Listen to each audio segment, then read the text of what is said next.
दोस्तों सोचिए एक ऐसी स्पेसशिप जो बिना फ्यूल के सिर्फ सूरज की रोशनी से ही सफर करती है। ये 70% तक पतली एल्यूमिनियम फिल्म, जिसका वेट सिर्फ कुछ ग्राम पर मीटर स्क्वायर होता है, महान वैक्यूम में तराश दी गई। 1970s से ही साइंटिस्ट्स इस सपने को वास्तविकता बनाने की कोशिश कर रहे हैं। सूरज की रोशनी में फोटॉन्स होते ही है। ये छोटी एनर्जी पैकेट्स हर सेकंड स्पेसक्राफ्ट को धक्का देते हैं। हर फोटॉन अपने रिफ्लेक्शन से ही मोमेंटम ट्रांसफर करता है और ये लगातार पुश हाई सेल को आगे बढ़ता है।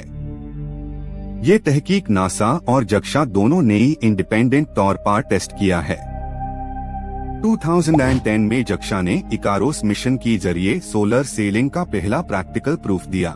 जब 14 मीटर के सेल ने वीनस तक पहुंचकर सबको हैरान कर दिया। ये सेल 1 माइक्रोमीटर से भी पतला था, लेकिन सनलाइट से ही प्रोपेल्ड हुआ। ये स्पेस प्रोपल्शन में एक नए युग की शुरुआत थी। आप सोचिए, वैक्यूम में जहां हवा नहीं होती, वहां प्रोपल्शन पाना कैसे ही मुमकिन है।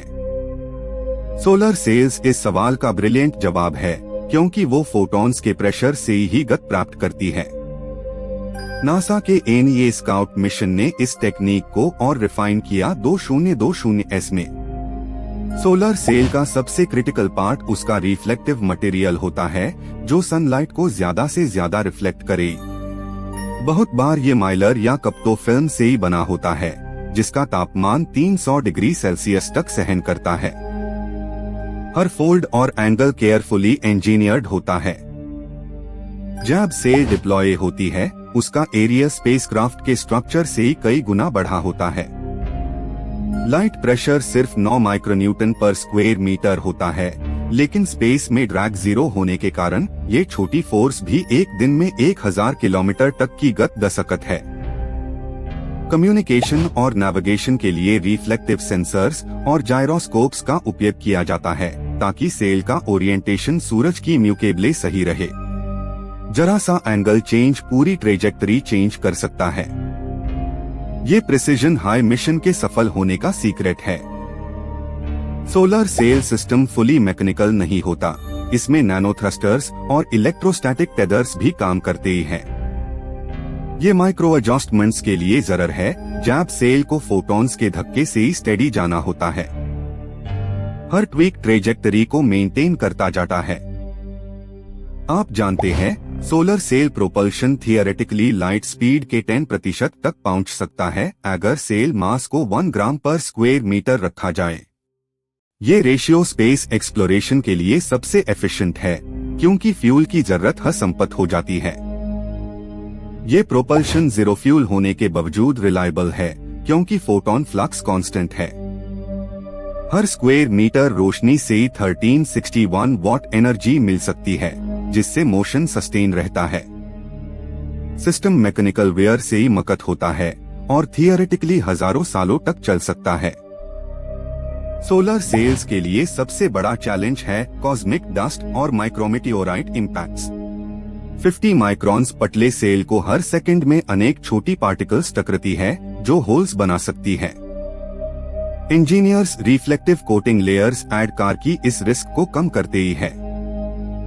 2020 में प्लानिटरी सोसाइटी ने लाइट सेल टू मिशन से ही दिखाया कि क्राउड फंडेड मिशन भी ऑर्बिट रेज कर सकता है, सिर्फ सनलाइट से ही।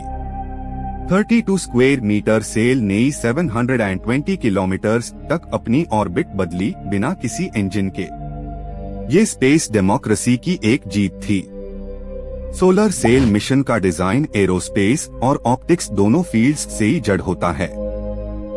आप जब सनलाइट को सेल पार हिट होते ही देखेंगे, उस रिफ्लेक्शन का हर फोटॉन सटल टॉर्क लगाता है, जो स्पेसक्राफ्ट को स्टेबल रखता है। फिजिक्स यहाँ अपनी प्योर सिंप्लिसिटी में दिखता है। जब सेल सूरज से ही दूर जाती है, फोटॉन प्रेशर नेचुरली कम होता जाता है। इस सिचुएशन में लेजर्स का उपयोग करके सेल को एक्सटर्नली पुश करने का आइडिया प्रपोज किया गया है।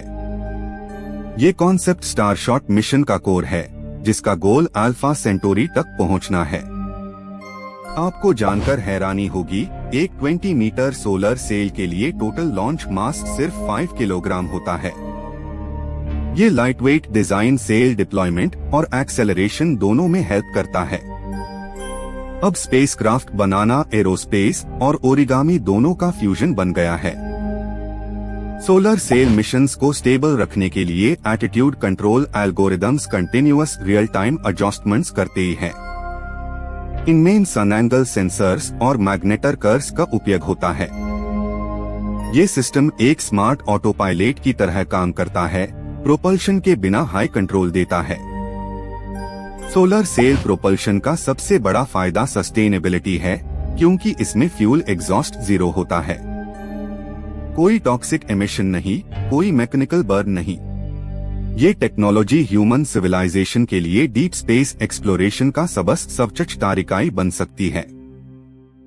हर मिशन के साथ मैन्युफैक्चरिंग में नए चेंज लाए जा रहे हैं, ताकि सेल मटेरियल्स हीट और रेडिएशन रेजिस्ट कर सके। एक्सटेंडेड एक्सपोजर से टेम्परेचर 1200 डिग्री सेल्सियस तक पहुंच सकता है। नैनो कोटिंग्स इस लिमिट को सहन करने में मदद करते ही है। आप अब सोचिए, जब हमारे पास ऐसे प्रोपल्शन सिस्टम्स हो जाए, तो इंटरस्टेलर प्रोब्स बिना न्यूक्लियर पावर के भेजे जा सकते ही हैं। ये थियोरेटिकल नहीं, प्रैक्टिकल बन रहा है, जैसे ही ब्रेक थ्रू स्टारशॉट प्रपोजल में दिखाई दिया। टेक्नोलॉजी के इस युग में ये नए समय खल रहा है। तो दोस्तों, सोलर सेल्स सिर्फ स्पेसक्राफ्ट नहीं, वो इंसानी कल्पन के पंख है। ये फोटॉन्स के नतय और फिजिक्स के सतलन को प्रकट करते ही हैं। जब आप अगली बार सूरज देखे, याद रखिए, वो ही रोशनी ह्यूमी दुर्र के ग्रह तक ले जा सकती है, बिना एक बद फ्यूल की।